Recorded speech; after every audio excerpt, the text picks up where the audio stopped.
23 अप्रैल 2006 Ukraine के Kyiv शहर में एक 30 साल का व्यक्ति काफ़ी पुराने टाइम के कपड़े पहनकर शहर में इधर उधर घूम रहा था। जब लोकल पुलिस को इस आदमी पर शक होता है तो वो इसे इन्वेस्टिगेशन करने के लिए पकड़ लेती है, लेकिन उन पुलिस वालों को इस बात का अंदाज़ा भी नहीं होता है कि उनकी मुलाकात एक टाइम ट्रेवलर से हो रही है और ये घटना उनकी लाइफ को 360 डिग्री घुमा देने वाली है और साथ ही में लाइफ टाइम का एक क्वेश्चन मार्क छोड़ने वाली है। नमस्कार दोस्तों, मेरा नाम है कुशमाकर और मैं हूं इस चैनल का होस्ट और आज हम जानेंगे एक ऐसी टाइम ट्रेवल की सच्ची घटना के बारे में जो आज तक अनसॉल्व्ड है। तो बिना आपका कीमती समय बर्बाद किए वीडियो को स्टार्ट करते हैं।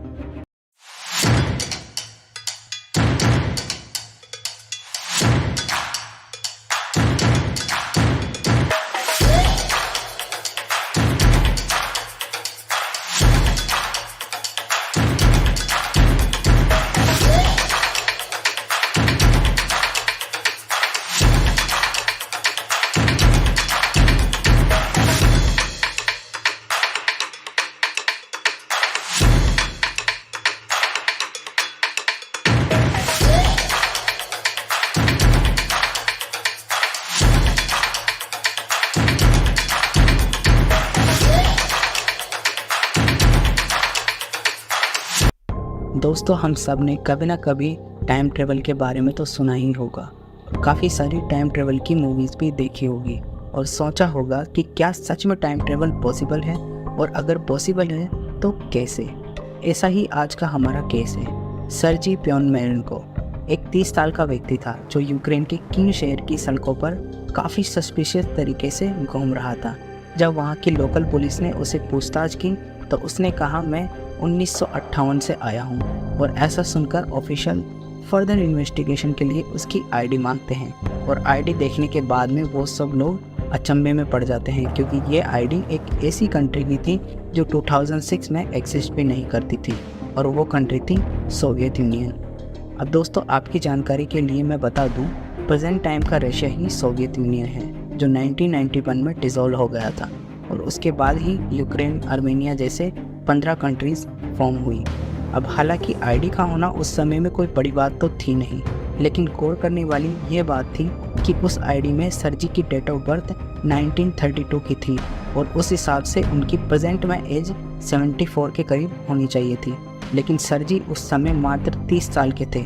अब इतना सब देखने के बाद में यूक्रेनी पुलिस हरकत में आ जाती है और तुरंत सर्जी को अरेस्ट कर लेती है। शुरुआत में पुलिस सर्जी को पागल समझती है, इसलिए पाब्लो नाम के एक साइकियाट्रिस्ट को बुलाया जाता है।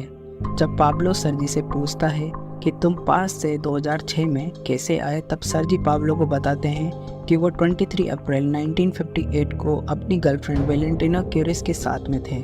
सडनली उन्होंने आसमान में एक यूएफओ देखा और जैसे ही वो यूएफओ की पिक्चर अपने कैमरे में कैप्चर करते हैं वो 2006 में आ जाते हैं। इसके बाद पाब्लो को सर्जी की इस बात पर शक होता है तो सर्जी के कैमरे की इन्वेस्टिगेशन कराई जाती है। इसमें पता चलता है कि वो कैमरा 1950s में मैन्युफैक्चर किया गया था, बट शॉकिंग बात यह थी कि ये कैमरा बिल्कुल न्यूली मैन्युफैक्चर्ड लग रहा था। साथ ही साथ सर्जी के कैमरे की कैप्चर्ड पिक्चर को भी देखा गया और पाया गया कि उसमें कई सारी ऐसी बिल्डिंग्स की पिक्चर्स थी जो 2006 में एग्जिस्ट भी नहीं करती थी। ये सब देखकर यूक्रेनियन पुलिस के सभी ऑफिसर्स काफ़ी ज़्यादा हैरान हो गए। फिर उसी रात जिस होटल के रूम में सर्जी को रखा गया था वहाँ से सर्जी अपने आप गायब हो गए, जो होटल के सीसीटीवी कैमरा में रिकॉर्ड हो गया।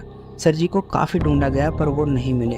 प्रोफेसर पाब्लो का ये मानना था कि ये सच में एक टाइम ट्रेवल की घटना है और जिस कारण फर्दर इन्वेस्टिगेशन की जाती है। अब दोस्तों, वीडियो की शुरुआत में मैंने एक कैमरा का जिक्र किया था जिसमें सर्जी की कुछ फोटोग्राफ्स थी अपनी गर्लफ्रेंड के साथ में।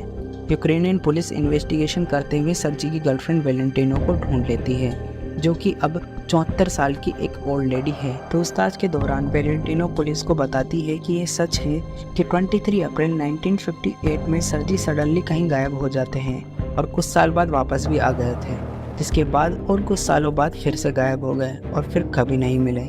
ये सब बताकर वेलेंटिनो ने सर्जी का एक और फोटो पुलिस को दिया जो कि साल 2050 का था।